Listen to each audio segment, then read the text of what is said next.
noches a todos. Un gusto, como siempre, verlos a todos, saber que están bien. Y bueno, un placer enorme tener esta reunión en la que vamos a presentar a nuestro amigo, colaborador, genealogista, José María Monterroso de Besa, asesor de la Comisión de Nomenclatura de Montevideo. El patronato tiene una historia de años, de mucho trabajo, de mucho esfuerzo, para tratar de incluir a Galicia y a nombres relacionados con Galicia en las calles de Montevideo. Nos pareció pertinente dar a conocer el fruto de ese trabajo, porque quizás todos nos sorprendamos un poco cuando veamos la cantidad de calles que tienen algún tipo de relación con Galicia. Es realmente un número bastante importante, tanto de lugares como de personajes, y muchos de ellos que quizás no sabemos ni que eran gallegos, ni su origen gallego, de manera que era una actividad necesaria, y nadie mejor que Monterroso para ilustrarnos sobre esto.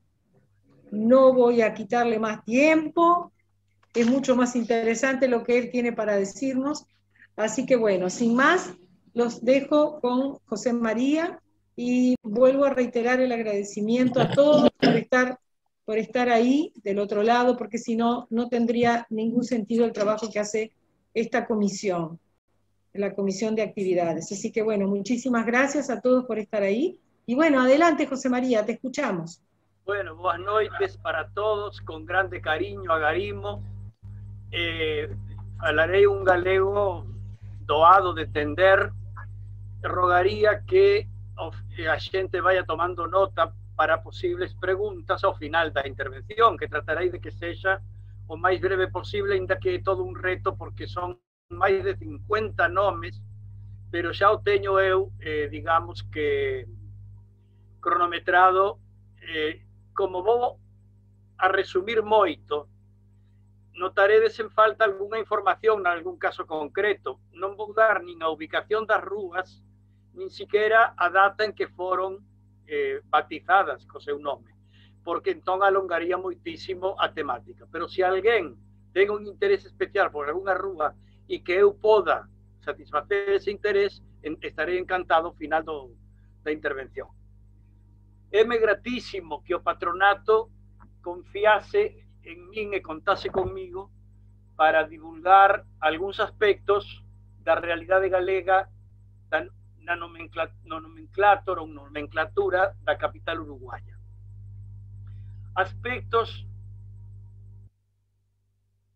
pois el é un bello tema, como ao tempo, un bello tema meu, ao tempo que implica anovar o contacto neste período de apartamento coa añorada Montevideo.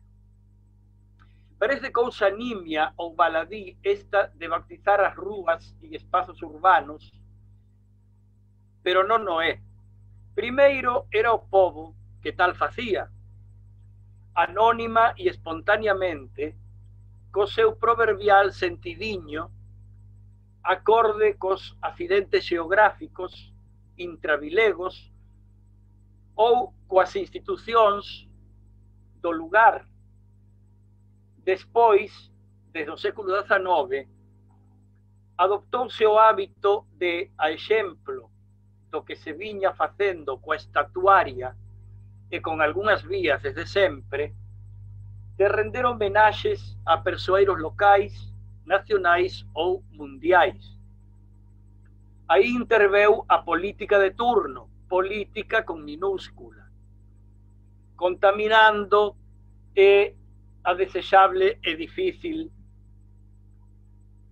obxectividade con tintes partidistas que, no caso das ditaduras, constituían crudas manobras de culto á personalidade. Bo foi que no noso país, con espírito cabalmente republicano, se legislase para evitar tal.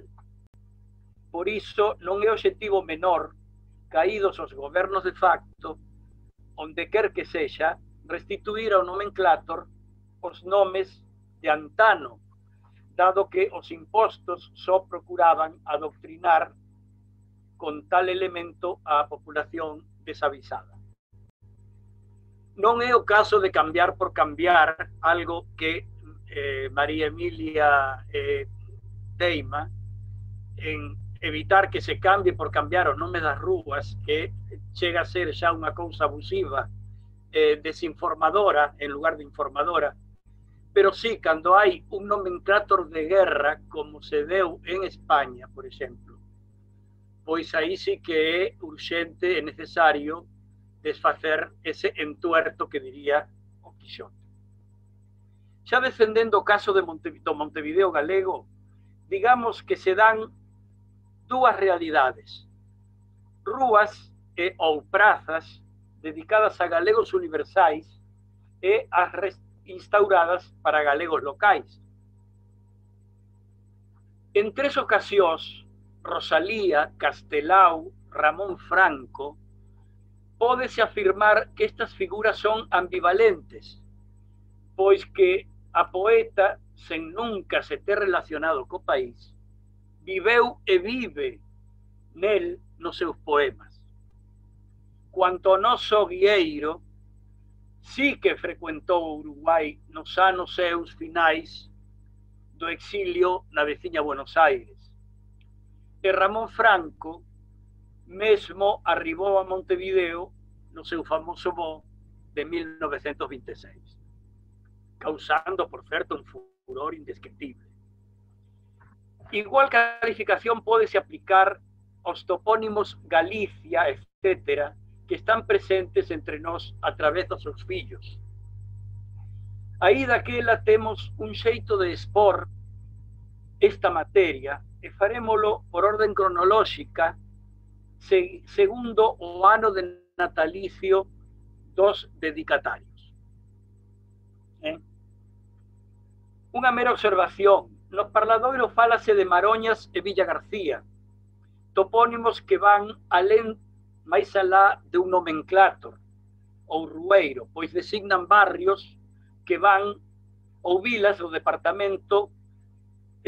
Explico: Maroñas tivo a súa rúa na actual Juanicó, pero Maroñas, como ben sabido é unha aldeiña do concello de Mazaricos na provincia da Coruña,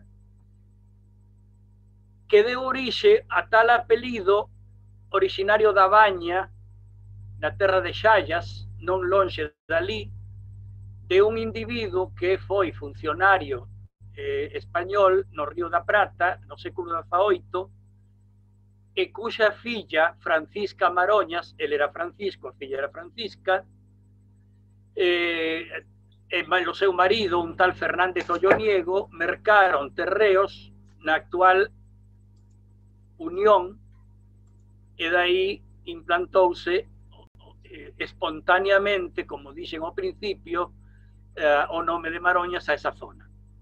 En canto a Villa García, ese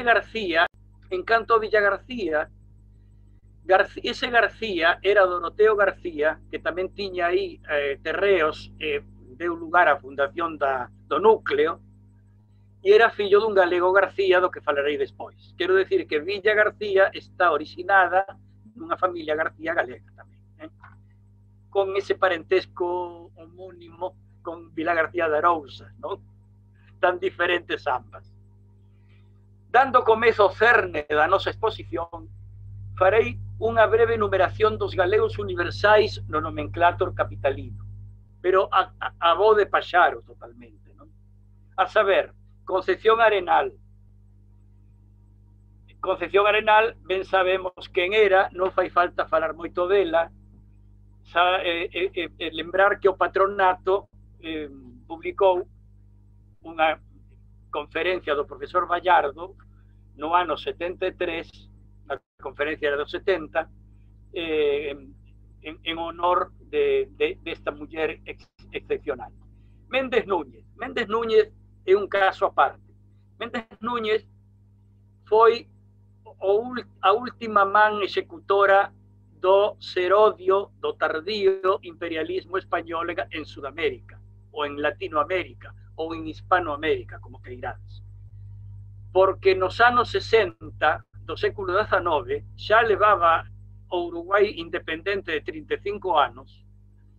España tivo unha tentación de recuperar as colonias de América. Entón, este contraalmirante Vigués, que para Galicia un persoeiro importantísimo, sobre todo para Galicia daquela época, que ten rúas, prazas e monumentos por toda Galicia, pois este contraalmirante atacou, bombardeou os portos de Valparaíso e Callao, con resultado negativo. Pero claro, como se ve que non lle tocou a Uruguai bombardeo de Montevideo ni bombardeo de Buenos Aires a Argentina, porque nunca terían postos o nome del a unha rúa de Montevideo. O que pasa é que o nome non ven de él, o nome ven dun repartimento ou repartición que fixera Piria, un das tantas fraccionamentos que lle puxo Méndez Núñez para atraer aos españois, os inmigrantes que viñan, porque xa digo, Méndez Núñez tiña un prestixio desde o punto de vista hispánico enorme, pero hoxe en día sería unha rúa realmente a desbotar do nomenclator de calquera país de América. Fixade que importancia lle deron a Méndez Núñez que a glorieta de Callao en Madrid lembra ese bombardeo de Callao, e é o centro de Madrid. Por toda parte hai prazas de Callao.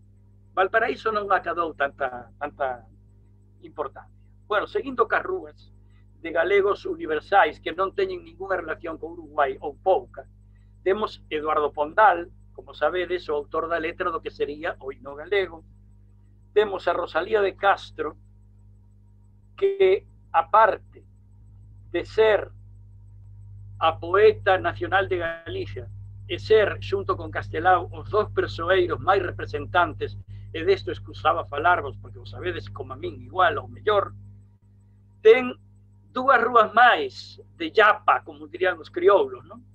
Ten Cantares Gallegos e Follas Novas, que eu xa teño escoitado decir Follas Novas a italiana, como é tanto costume no uruguayo de italianizar cando non afrancesar as palabras que non teñen nada que ver con eses idiomas. Pablo Iglesias ten un espazo que eu agora non son quen de especificar onde está, e estes espacios libres que lle chaman, que a meu xuicio é un pouco irracional darlles nome a estes lugares, porque aí non vive ninguén, son praciñas, pero que a xente, a maioría, non sabe que tales prazas son, como se chaman. Por exemplo, a Praza del Gaucho, todo o mundo lle chama el Gaucho, non lle chaman Leoncio Justiniano Pérez, como a Trubil ninguén lle chama Daniel Muñoz. Entón, eses nomes sí que son un pouco gratuitos, non? Os espacios libres. Pablo Iglesias foi o fundador do Partido Socialista Obrero Español, é un verdadeiro líder sindical histórico, chamabanlle el abuelo, como veredes que lle chamaban tamén a outro líder sindical galego, pero no Uruguai.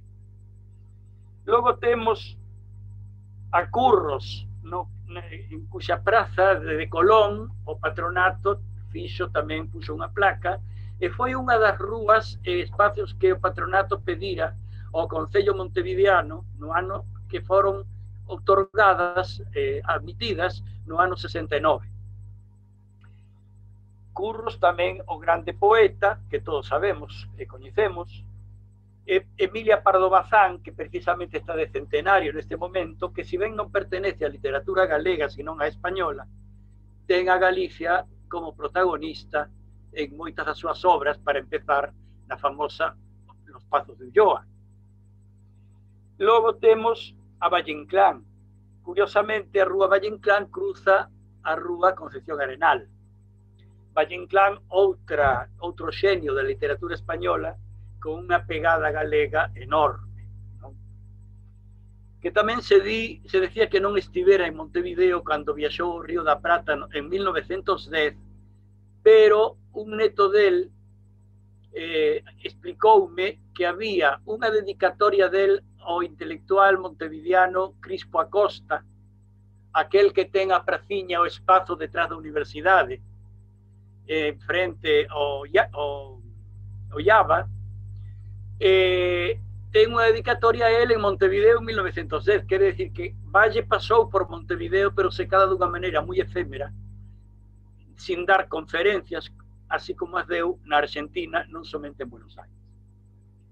Castelao ten a súa rúa, lembremos que é un tramo da rúa Tabobá, e tampouco fai falta explicar quen é Castelao, e Ramón Franco ten tamén a súa rúa, como xa expliquei. E pero ten algo máis importante, que é o monumento o hidroavión Plus Ultra, situado no porto de Montevideo, ao que non hai fácil acceso.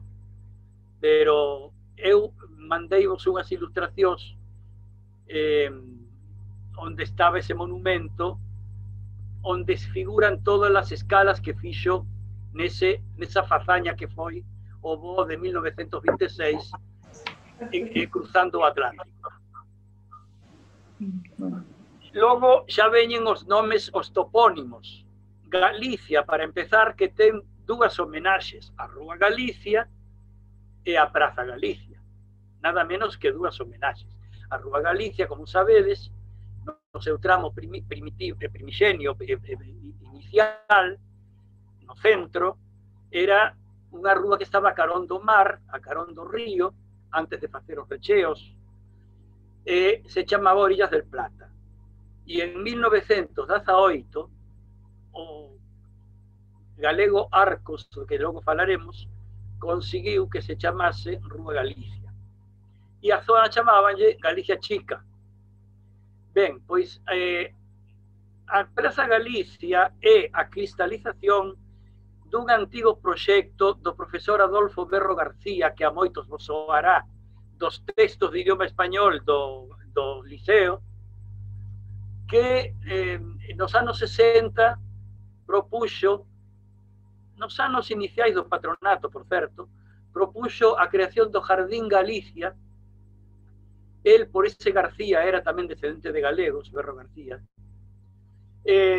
nunha zona que era aproximadamente na Rambla Portuaria, entre as rúas Andes e Río Branco, pero era un espazo moi grande, non?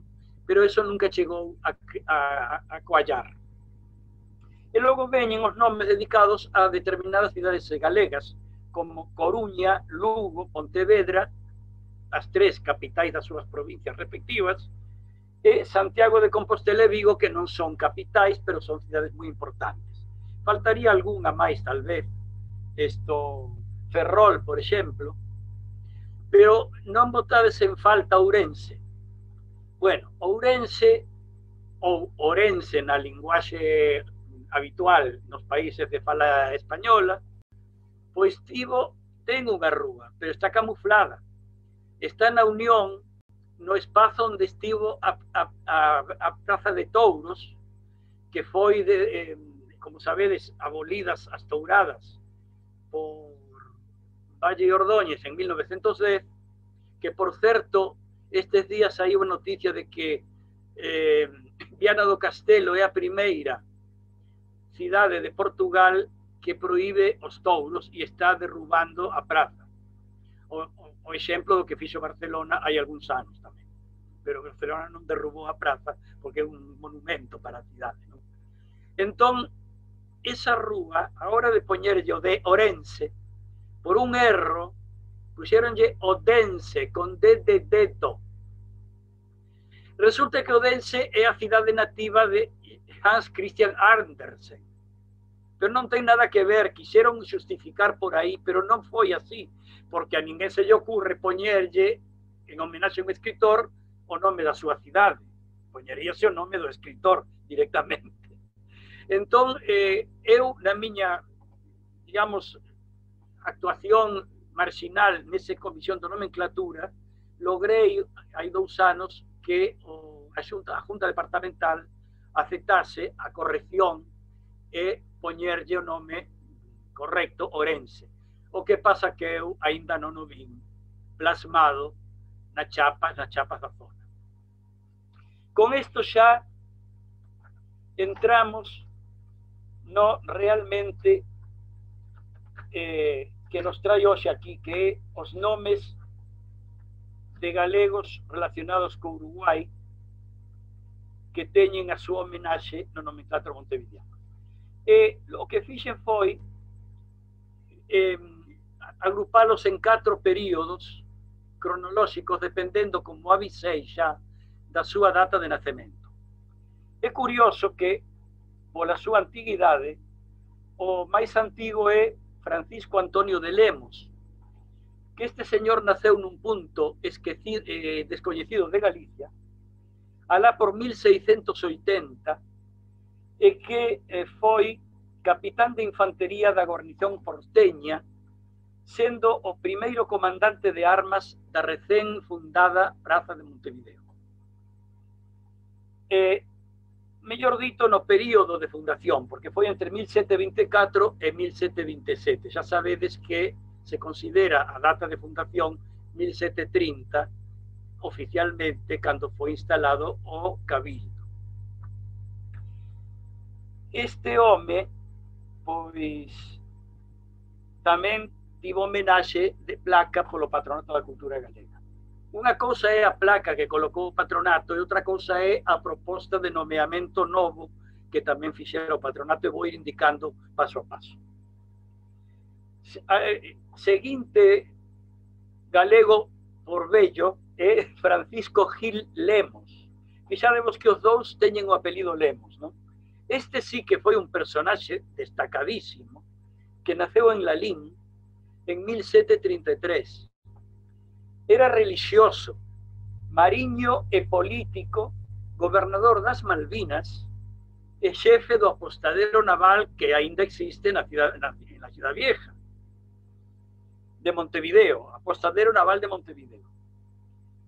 Pero despois de actuar como vicerrei de Nueva Granada do Perú, retornou á metrópoli, onde chegou a secretario, ministro de Mariña, no tempo da invasión francesa, morrendo dali a pouco. É dicir, un funcionario que, como outros tantos que logo xa veredes, que acabou retornando á metrópoli, a España. Agora empeza unha serie de nomes moito máis familiares. Por exemplo, Dionisio Fernández de Soutomayor, cara 1733, que foi, por que está aí? Porque foi xenearca, é dicer, el coa súa muller, por suposto, porque el só non o daría feito, fundou unha familia de grande importancia no Río da Prata e concretamente no futuro Uruguai, como foron familias de próceres e o caso dos seus fillos, que foron os patriotas Ramón Fernández, que foi un do Grito de Asensio, e máis tamén participou na Batalla de las Piedras, e logo os irmáns del, Manuel e Román Fernández.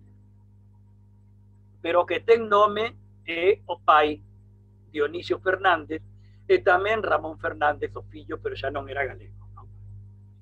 Bernardo Lecoq, un coruñés de 1734, que non é o que soa, o que se coñece polos montevideanos como polo Parque Lecoq, o Camino Lecoq, no, ese era o fillo Francisco Lecoq, Pancho Lecoq. Este Bernardo Lecoq tamén era un enxeñeiro militar, é dicir, tamén era un funcionario do goberno español que interveu en diversas fortificacións da banda oriental. E foi breve gobernador de Montevideo en 1806 e comandante da Ciudadela. E este sí acabou radicándose en Uruguai e formando esa familia. Curiosamente, era dos que eu chamo aves de paso, porque naceu na Coruña por pura casualidade, porque os seus pais eran estranxeiros, ni siquiera eran españois, Dadevos conta que Lecoq é un apelido bretón, o segundo apelido, Onesi, era irlandés, é dicir que era un funcionario español, pero que non tiña raíces, é galego de nacimento, coruñés, máis ben, eu distingo entre ser natal dunha cidade ou ter a nacionalidade dun país, que é outra cousa, máis seria. Logo temos a Gabriel Piedracueva, que era de Miño, canto lle gustaría a Antón Crestar, o que estou facendo un homenaxe con esta intervención, porque estaba previsto decir unhas palabras sobre aquelas persoas que me levaron a esta temática. Aparte de Crestar, teño que falar de Fernando Pereira, teño que falar tamén de Miguel Vázquez Baliño, que por un camiño por outro sempre me tiveron, digamos, como informado, sendo eles os informadores, ou ben como colaborador en alguna que outra cousa. Pois Gabriel Piedracueva, como dixen, paisano de don Antón Crestar, Miño, 1736, foi desde 1778 o primeiro boticario de Montevideo. Por moitos anos era a única botica. O apelido original era Pedracova, pero él xa naceu sendo Piedracueva. Era algo fidalgo, por parte da nai. E deixou descendencia, incluso hai xente Piedracueva hoxe en Montevideo. Eu coñezo un Piedracueva, por exemplo, pero hai outros que perderon o apelido, pero os Vázquez Piedracueva, pero que foron xente importante, generais do exército, Eduardo Vázquez, creo que actuou en 904 contra Sarabia, etc. Logo temos a Francisco Rodríguez Farruco, que é do Covelo de 1746, que era o estanciero da zona de Durazno, onde fundou a Capilla de Farruco, que o amigo López Faraldo ten recuperado. El logrou a partida de batismo deste persoeiro hai moitos anos, e diz que foi o que convenceu Artigas, que era 15 anos máis novo que el, de integrarse na milicia e dai en diante facer toda a súa carreira gloriosa e ao mesmo tempo desgraciada, non desgraciada. Logo temos a Marcos José Monterroso, que tamén era un fidalgo de Cambados, que tamén foi destinado como funcionario a Montevideo, que foi regidor depositario general. Era unha especie de xefe fiscal do goberno colonial. Co que sempre me gusta aclarar que eu non teño nada que ver con esa familia. Casado con Juana Bermúdez Artigas, procreou a 2 fillos célebres. O máis célebre, Fray José Monterroso, o meu tocayo, que eu xa lle teño dito incluso ao cardeal ali en Radio Oriental, aquí estoy yo, José Monterroso, pero non soy fraile. Bueno, pois este señor foi o secretario de Artigas, que era seu tío segundo, igual que Barreiro tamén era sobrinho segundo de Artigas, por parte da nai, fillo de outro galego de Cambados tamén, Barreiro. José Monterroso, hai algún historiador como foi Salterán Herrera, que lle dá unha importancia enorme, porque sempre hai esa discusión de quen fixo os textos de Artigas. A idea máis cuánime parece que Artigas deu a idea e o frade era o escribente, da maneira que adornaría esa idea cas súas galas literarias adquiridas na Universidade de Córdoba, Argentina. Os curas éramos máis cultos naquela época, como ben sabedes, como nos ten tamén explicado a nosa profesora Chela, e entón el foi o secretario máis importante, moito máis que Barreiro, non? Foi un personaxe moi controvertido, porque era un cura un pouco tolo, moi arroutado, algo radical demais para a época, etcétera, etcétera. O que pode explicar moitos das facianas do pensamento artiguista, non? A súa irmá, Ana Monterroso de la Valleja. É dicir, que estes dous fillos célebres, un por si mesmo e a outra por matrimonio, inda que non se limitou a ser a muller de la Valleja. Decían que era el alma de la espada del general, porque era unha muller con moito carácter e, como boa muller, mandona no mellor sentido da palabra, gobernanta, a que aguilloaba ao caudillo, que era un cántabro, un fillo de cántabro, moi comedido e moi tranquilo, era que lle daba forza, decía, ti tes que ir pa diante, e decíalle isto, date dique Juan Antonio, porque Juan Antonio non se daba ningún dique. Bueno, hai un terceiro fillo do que ninguén fala, que era Pedro Monterroso, que foi o que, como digo eu, ironía do destino, un home gris do que non se sabe nada, pero foi o que proxectou o apelido ata o presente. De maneira que os Monterrosos que hai en Montevideo son todos descendentes de Pedro Monterroso. Ildefonso, agora hai dúas rúas nesta época, de xente desta época, de dous vilalveses originarios de Vilalba, que son Ildefonso e Juan García Fernández. Pero curiosamente, Ildefonso está únicamente como Ildefonso García, mientras que Juan García y Fernández, con esa Y, o ese Y, como se dice ahora en castellano, lle dá unha certa categoría social, pero creo que nunca él en vida usou o tal Y Fernández. Pois eran irmáns, pero como un está con un apelido e outro con dous, ninguén os relacionaría. Eran dous irmáns fundadores, comerciantes os dous, Ildefonso, exportador,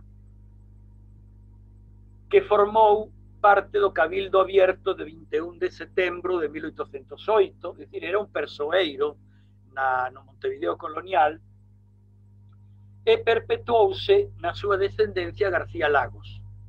Todos os García Lagos que hai en Montevideo son descendentes de Ildefonso García. En cambio, Juan García y Fernández, pois, que mérito tivo? Pois que morreu na invasión inglesa de 1807.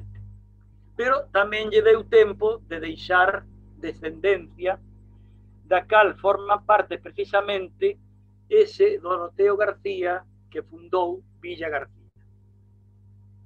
Pasamos ao segundo período, que son xente nacida entre 1767 e 1801.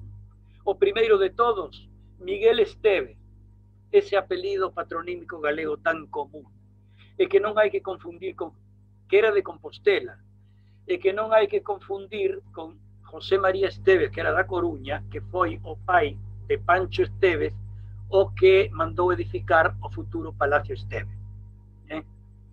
Miguel Esteves, que do que eu descubrín a data de batismo hai moitos anos, foi o constructor da Capilla de la Caridad do Hospital Maciel, que durante moito tempo lle foi negada e atribuída a outro un tal Aldao, tamén de apelido galego. Pero Miguel Esteves tamén tivo descendencia, e é curioso, perdón, porque tivo un fillo, Pedro, que era militar, que se ve que era anticlerical, se cadra era libre pensador, e lle puxo os fillos, non lles puxo nome de ningún santo os fillos, puxo o nome dos meses en que nacían. E así tiña un agosto e unha agosta, pobriña, tiña un setembrino, tiña un xulio, etcétera, etcétera. Todos os fillos lles puxo nomes de meses. Logo temos a Roque Gómez, que en realidad era coñecido como Roque Antonio, que era do Porto do Son, Carmiña, de 1767, na aldea de Queiruga. E Roque, que pasou aí? Bueno. Apareceu Roque, a primeira ilustración, por fin. Xa estaba eu botando de menos. Ese cadro é nada menos que de Blanes. Eso xa indica a categoría social, a fortuna que arcadou este home, fillo de Labregos, que foi realista, é dicir, que se puxo da banda dos españois a hora de independencia, pero foi o pai do glorioso Leandro Gómez, que por certo lle chamaban el gallego, que era máis ben petizón, e o heroi de la heroica de Paisandú, pero tiña outros irmáns, os 4 fantásticos, Andrés Gómez, general, e logo tiña a Juan Ramón Gómez, todos nomes que vos soarán das rúas de Montevideo, que e a Francisco Gómez, que foi o que mandou facer a casa onde está esa preciosa casa neogótica da Junta Departamental de Montevideo.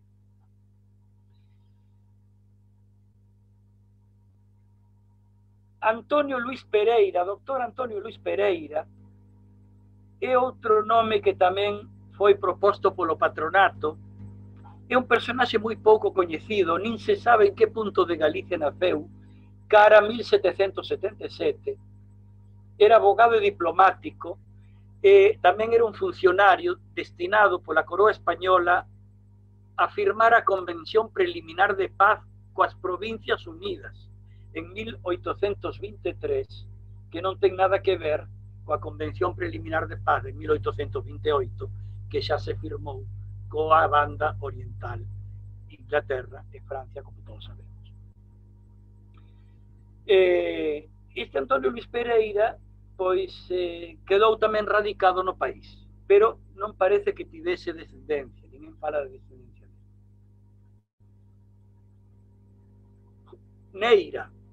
Neira era José Neira, un compostelán de 1784, que foi coronel na defensa de Montevideo da Guerra Grande e caeu nun combate en Tres Cruces. Xa foi homenaxeado en 1915 no buceo, de maneira que é o primeiro, polo momento que foi nomeada a rúa, o primeiro galego en ser homenaxeado en Montevideo, aínda antes que a Rúa Galicia, non?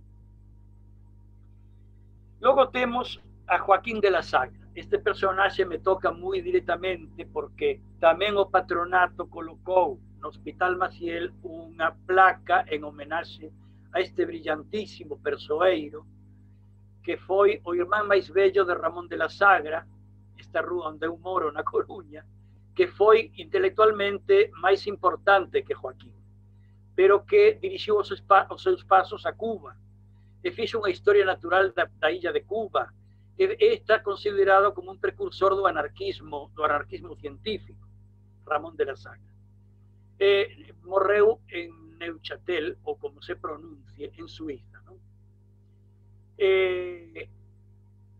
Joaquín foi moi culto tamén, e por iso foi moi importante no nacemento do país, porque era unha desas persoas cultas que había, na que había que botar man, o goberno tiña que botar man, porque non abundaban moitos cultos naquele tempo, non?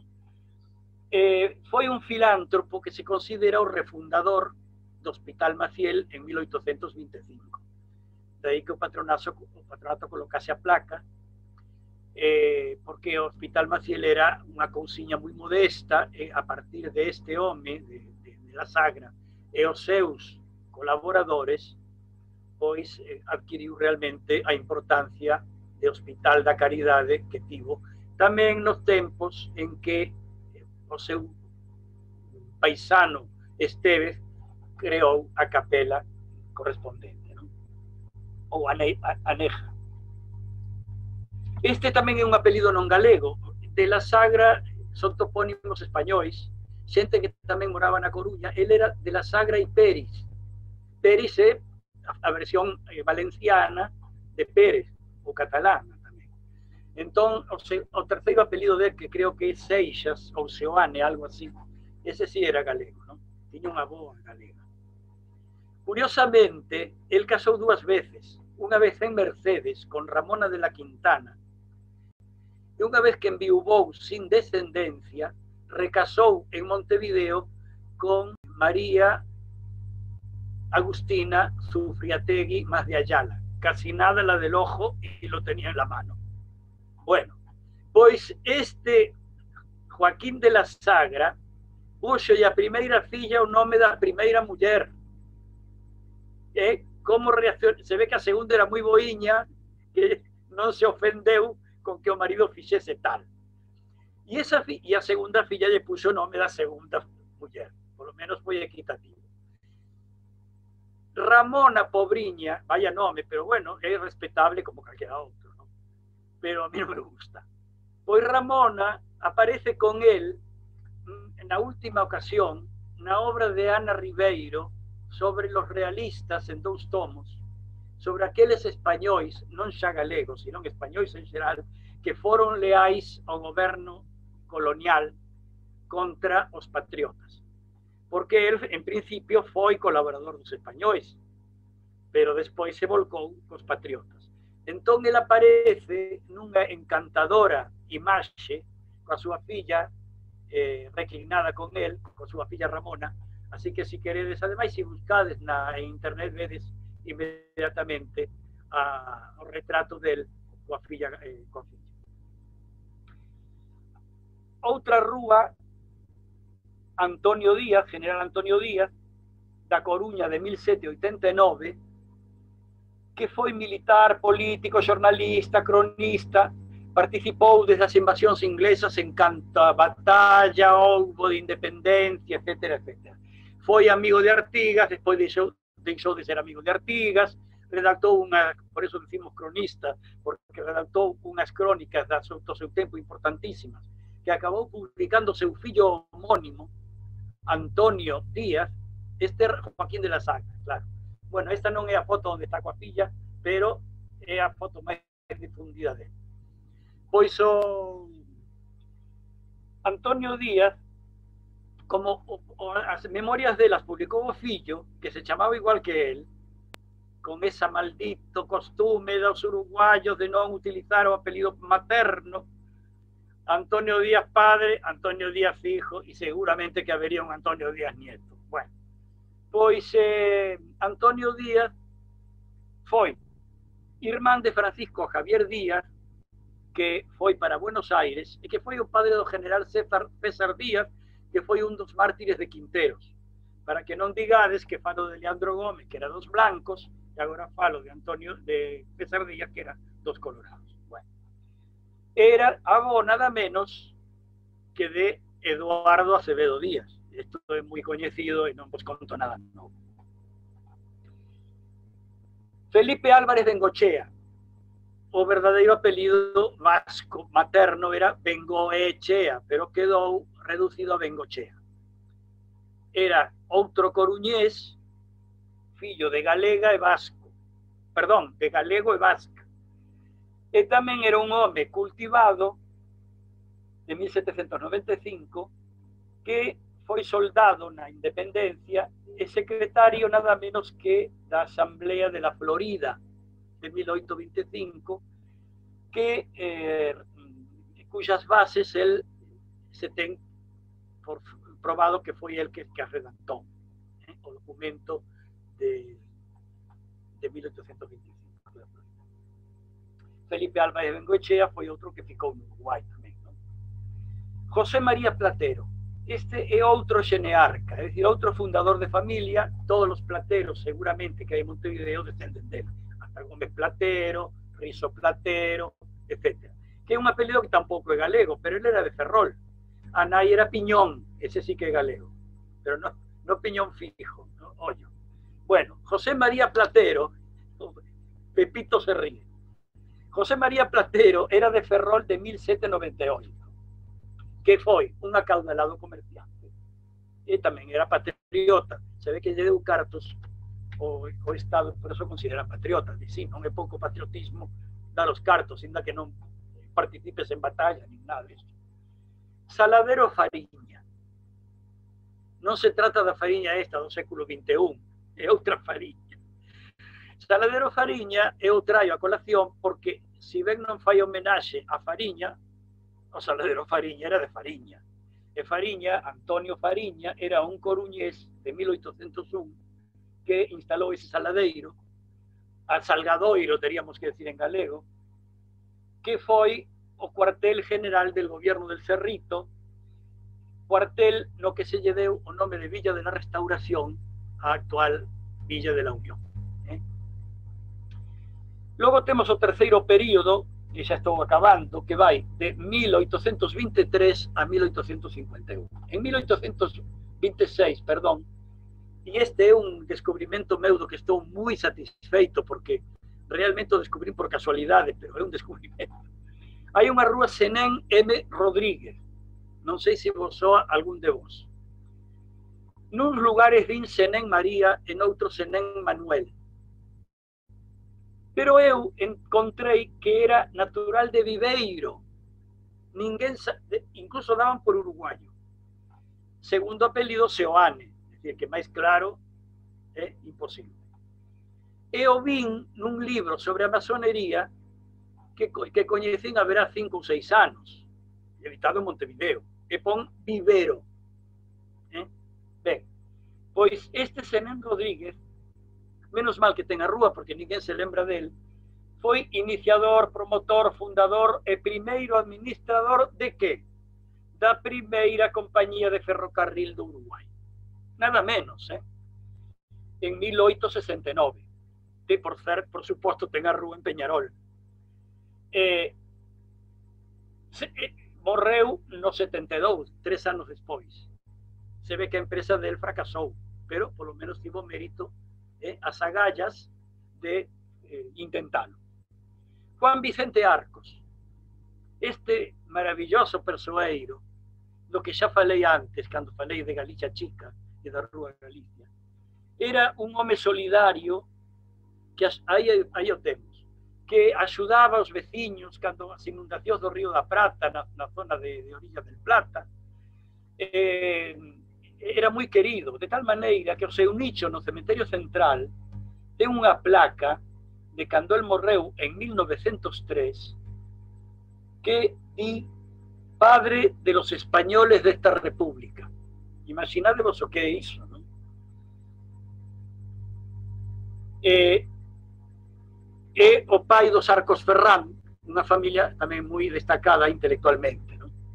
Vicente Arcos era paisano do Dr. Serafín Rivas, que eran de Meis, de Nogueira, que foi un importante médico no interior do Uruguai, un dos primeiros médicos naquelas épocas, cuxo fillo, Santiago Rivas, foi o terceiro intendente de Montevideo. Isto para que vexades como algo que está por estudar e por desenvolver, de unha aldea emigraba un e chamaba por outros, por curmáns, por irmáns, por veciños, por amigos. Entón está por facer ese estudo interesantísimo que sería, porque eu cada vez descubro máis emigrantes procedentes dunha mesma aldea.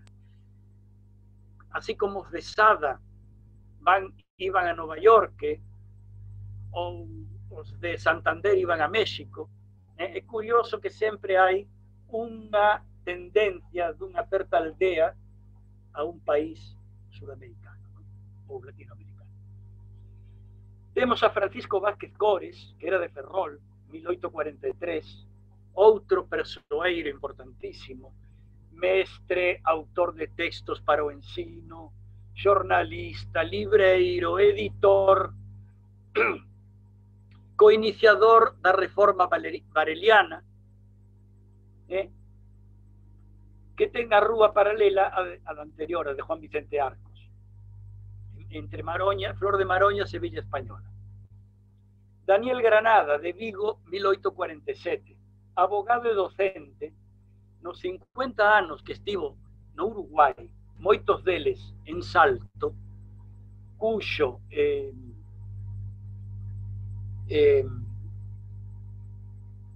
logrou ser considerado pola súa obra etnográfica o pai da lexicografía rioplatense. Ten esta obra que teño aquí diante na miña biblioteca, diccionario comparado, diccionario del español del Río de la Plata o algo así se llama. Mira, teño enfrente e non son quen de ler o título.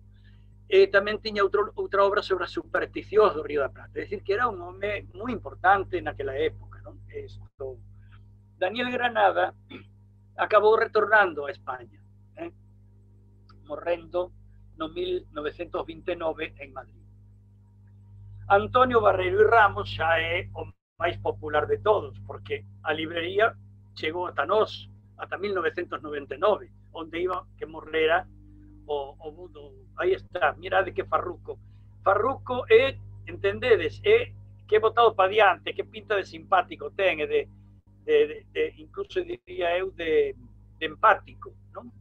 Pois este galego de Carballo, realmente da Laracha, do que falaron no patronato non hai moito, dúas persoas, a un dos cales eu coñecín gracias ao dato que me deu José, José, sempre te chamo Méndez, bueno, José, logrou concretar a aldea, porque xa sabedes que o galego cando marcha lle preguntan de onde é de Carballo, pero logo é da Laracha ou de unha parroquia da Laracha, claro, non ten obxecto. Eu nun tempo pensei que era por complexo de aldea, pero logo me decatei que era por realismo, ese realismo que tanto temos os galegos, ou que teñen certos galegos, que dá un nome que a xente lle soe algo. Entón, claro, sempre dá un nome da vila máis importante da súa veciñanza. Entón, todos son de Carballo, pero logo empezas a escarbar e non son todos de Carballo, non? Pois este Barreiro y Ramos, como sabedes, fundou a librería, morreu no 16, nacera no 51, 1800, e foi editor e creou a Biblioteca de Autores Uruguayos, nada menos. É dicir, é un dos grandes libreiros editores galegos do Uruguai. E xa pasamos ao período de 1857 a 1897. El viejo Pancho, curiosamente, José Alonso y Trelles non ten ningunha rúa en Montevideo. Tena el viejo Pancho. José Alonso y Trelles tena no Parque Miramar, co seu nome oficial. Pero en Montevideo, a rúa el viejo Pancho, que sabedes onde está, aí en Libertad, el viejo Pancho, co seu busto, é un deses casos raros en que o busto está na praza do propio homenaxeado, non? De que vos vou falar del viejo Pancho. Pero tamén, como pasa con Rosalía, ten dúas rúas dedicadas ás súas obras. A Paja Brava, que foi a que inmortalizou para sempre, e a Opa Opa, que aquí se podería discutir si a rúa Opa Opa é pola obra del viejo Pancho ou simplesmente evocando o grito dos tropeiros, dos arrieiros, cando digo opa, opa, opa, pero eu supoño que está feito polo preciosísimo soneto Opa, opa, opa del viejo Pancho, que comeza dicindo: casi anochecito cerquita de mi rancho, cuando con las penas conversaba solas, etcétera, etcétera. Bueno, Adrián Troitiño é ese outro abuelo e sindicalista do que vos esbocei cando falei de Pablo Iglesias con respecto a España. El foi un dos grandes fundadores do sindicalismo uruguayo, concretamente, ainda que ele era panadeiro, concretamente do gremio dos canillitas, que tamén tivo unha vida do máis curiosa, porque foi expulsado de Argentina por anarquista, e tivo que volver a España, e logo volveu a reembarcar de polizón, etcétera, etcétera.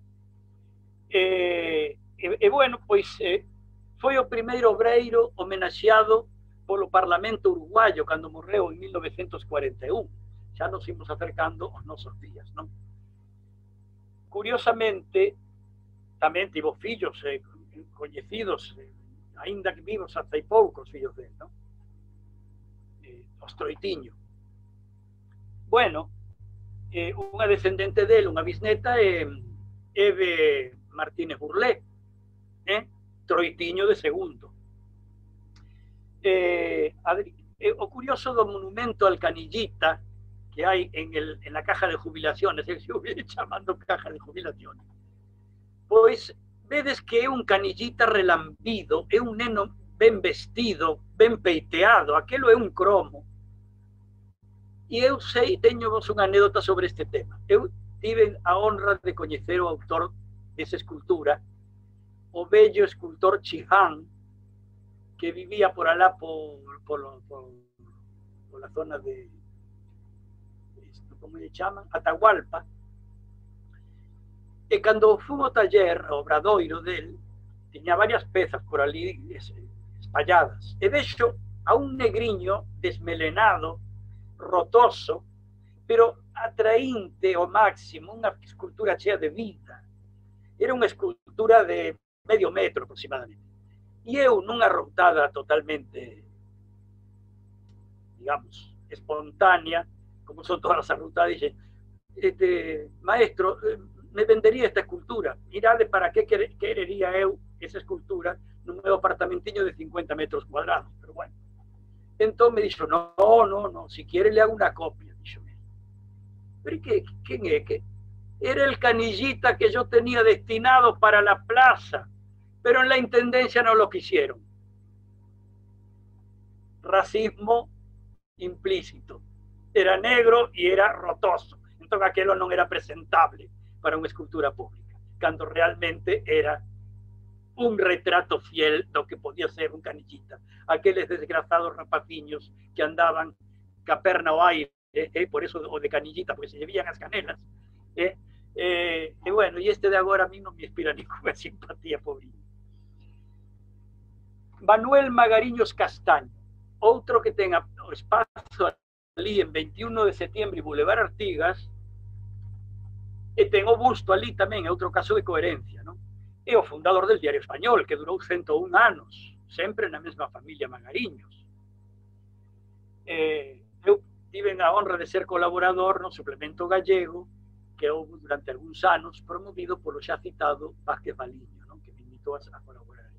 Aparte de ter colaborado en Cosa Terra, de Casa de Galicia, etcétera, etcétera. No monumento pon Castaños con ese, pero él era Castaño. Eu tamén encontrei a partida de batismo del en Valga, a terra da Bella Otero. Non Otero, non José Otero Méndez. Agora me lembrei de Otero. Bueno, mírate, Carmela, lle podía chamar el Bello Otero para facer un pouco de xogo coa Bella Otero. Bueno, pois Manuel Magariños naceu aí en Valga. Foi xornalista e, bueno, pois, xa digo, non ten nada que ver este Magariños cos Magariños históricos montevideanos que viñan de Andalucía, pero cuxo descendente último, como se chamaba? Mateo Magariño de Melo, que foi o historiador del Cerrito, en un famoso libro sobre el gobierno del Cerrito, me confesou que ele sabía, a familia sabía perfectamente que os seus ancestros viñan de Padrón, pero o Magariños que emigrou a Montevideo era de Andalucía. Todo o sur de España foi poboado por xente do norte. E Pablo Fontaina, contador Pablo Fontaina, é o fundador desta familia, cuxo apelido originario era Fontaíña, é dicir, un diminutivo de fonte, de fuente, que era de Cotobade, desa mesma rexión de Valga, do Manuel Magariños, 1865. Foi o primeiro director da Escuela Superior de Comercio e decano da Facultade de Ciencias Económicas, constituinte de 1933. Bueno, pai dos Fontaina, Roberto, por exemplo, colega de Soliño no mundo do tango e da música popular, etc. Félix Ortiz de Taranco,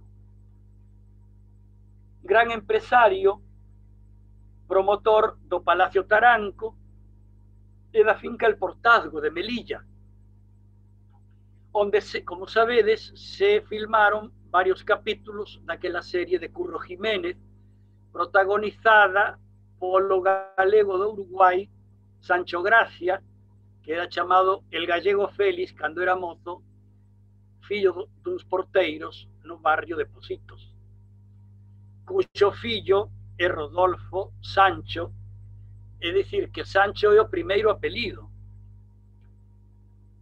pero él usou uno como nome de pía, porque Sancho Gracia parecería que é Sancho de nome e Gracia de apelido, pero son dous apelidos. Ben, pois tamén Ortiz de Taranco non é o apelido galego, a que era galega era nai, Viñal, porque tiñan descendencia castellana. Logo temos Claudio García, que é un simple pasaxe que hai entre... Era que oportuno. En Uruguayana, as costas da Praza Cuba. Claudio García de Vigo, cara 1874, libreiro, creador da imprescindible editora do seu nome, coa colección Biblioteca Rodó, e coa súa librería La Bolsa de los Libros. Bueno, morreu no 49 e tiña un irmán, Maximino García, que tamén foi libreiro, e con isto rematei con Claudio. Manuel Albo, doctor Albo, tamén de Viveiro, como aquel Senén Rodríguez que dixen, 1886, morreu en 1935 en Montevideo, médico, graduado no país, docente político, eximio cirurxiao, cuxo busto foi que está na Española, foi obra do afamado escultor español aragonés Pablo Serrano, que viveu no Uruguai durante máis de unha década e ten varias obras espalladas polo país, non? Manuel Albo, pois, tamén ten unha rúa en Paso Carrasco, do lado de Canelones, claro. José Pereira Rodríguez, un coruñés de 1893, profesor e crítico literario, cuxo nome leva o Liceo número 2 de Salto, onde foi el director. Tamén é un espacio, non é unha rúa, un espacio libre, como lle chaman. Benigno Varela Fuentes, sonaráos algo, porque ainda existe a clínica con seu nome no centro, creo que é por Soriano e Andes, por aí, porque morreu ainda no 1966. Eu tive ocasión de falar ca Nora, pero non cheguei a falar con ela, lamentablemente, porque tiña necesidade de ter máis datos del, porque é outro coruñés como Pereira Rodríguez. Pereira Rodríguez chegou a académico da Nacional de Letras, era amigo de Juan de Ibarburu, era desa xeración toda, non? Pero Benigno Varela Fuentes foi médico e investigador, do que non teño demasiado datos. E xa para rematar, para o vosso descanso, citarei a Víctor Soliño, de Bayona, 1897, que foi o que morreu máis acá, en 1893. Perdón, en 1983. Compositor de comedias musicais e música bailável, especialmente tangos de zona, que é curioso porque eu fixera un texto sobre 3 baioneses importantes de Montevideo. O primeiro era José María Rodríguez Barreiro, fundador de Casa de Galicia, que tamén tornou a Galicia e morreu ali, e ten o seu panteón, un importante panteón no cemiterio de Bayona. Por orden cronolóxico, o segundo foi don Leoncio Gandós, o fundador do Palacio Gandós, ou Hotel Colón, actual sede do BID en Rincón e Bartolomé Mitre. E logo o terceiro, por orden, era Víctor Soliño, cuxo segundo apelido era Seminario, porque era fillo de galego e Navarra, e chegou a Uruguai con un aniño, ou menos. É curioso o apelido Soliño, lembradevos de María Soliña, que realmente era Soliño, pero daquela había o costume de feminizar os apelidos cando os levaban as mulleres. E aí tamén ven os dos irmáns Fernández, os dos cruceiros, que eran fillos de Victoria Vermella, pero Victoria Vermella, a nai, era filla dun vermello, daquela eles serían Fernández Vermello, nunca Fernández Vermella, como se ten divulgado. O mesmo pasa con María Soliña, era María Soliño, a famosa muller queimada por bruxa, cando a Inquisición no século XVII, bueno, da que despois Celso Emilio, no noso século, fixo ese fermoso poema polos tellados de Cangas, a voz do vento se oía, que Soliña quedache María Soliña. El fixo ese xogo co apelido e a condición de soedade desta pobre muller. A través deste traballo, podemos verificar como o Patronato da Cultura Galega ten actuado como poucos na dignificación da nación galega na diáspora, aportando o seu afán conmemorativo para ilustrar os montevideanos sobre a verdadeira valía de algúns fillos da Galiza e a súa importante impronta nesta república. Crisol de xentes de todas partes. Afán do patronato no que a instalación de placas pola xeografía urbana capitalina xogou, sen dúbida, un papel de primeiro orde. O cal non resta un chisco a valoración da obra inmigrante colectiva, con nome ou anónima, ao longo dos 3 séculos que corren desde a fundación de Montevideo até os nosos días. Vaya, pois, máis unha volta este tributo de recoñecemento á institución que tal fixo e aos seus integrantes directivos e socios de onte e de hoxe. E agora abro turno para as vosas preguntas. Moito obrigado ou moitas gracias. Quixera decirvos que moitísimas grazas a todos vos. Interesantísimo este percorrido que fixemos polas rúas e polos personaxes galegos na nosa, como puxo Monterroso o nome na nosa xeografía. Cando escoitamos moitos nomes, fíxonos recordar algunhas rúas que coñecemos. E fundamentalmente tamén o recoñecemento, o labor do Patronato da Cultura Galega. Cando os tempos pasen, podedes ir ao patronato e ver un caderno de moitísimo tempo e moitísimos anos, que aí están as figuras, as placas ese no color blanco e negro e aínda máis amarronado polo tempo pasado, das fotos das rúas con nomes de personaxes galegos que fixo Monteagudo. Como sempre, esta charla por José María Monterroso de Besa deixounos o gusto de agardar a segunda charla, que porque o disertante vai nos dicir que hai moitísimos máis nomes que están ao noso arredor, polo noso barrio. Así que moitísimas grazas.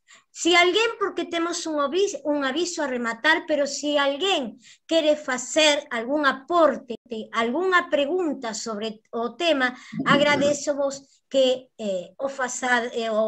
o fagan a Monterroso.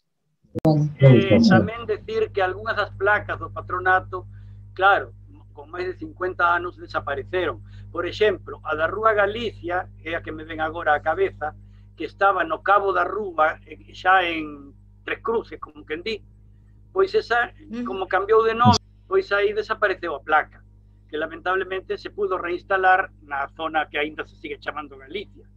E así con outras que roubadas, como pasa sempre co bronce, etcétera, etcétera. Pero aínda quedan algunhas, Sí, quedan algunhas. Pero podedes ver ese caderno que vos dixen. Pero bueno, xa avisaremos entón da segunda y esperada e agardada, como podemos decir, charla de Monterroso. Bueno, agardamos a vosas preguntas. A mí me falta por saber, porque estuve buscando todo en el celular, no encontré dónde queda el espacio libre Pablo Iglesias. Mira, eu teño o libro da señora que ten 90 anos, Elis Duarte, de Bogallán, que foi a que fixo o libro Calles e Espacios de Montevideo. E aí ela relata cada espacio de cada rúa, da data en que foi implantado, a orixe, importantísimo. Pero teño en Montevideo. Eu, cando vaya en novembro, prometo che recórdamo e eu cho miro aí nese libro, porque vale, gracias. Son nomes moi recentes, son nomes moi recentes. Gracias. Gracias a ti. Te agradezco mucho la mención de Osvaldo Crispo Acosta, porque yo fui alumna de él en preparatorios y recuerdo cómo quedó muy contento cuando él dijo que había una obra de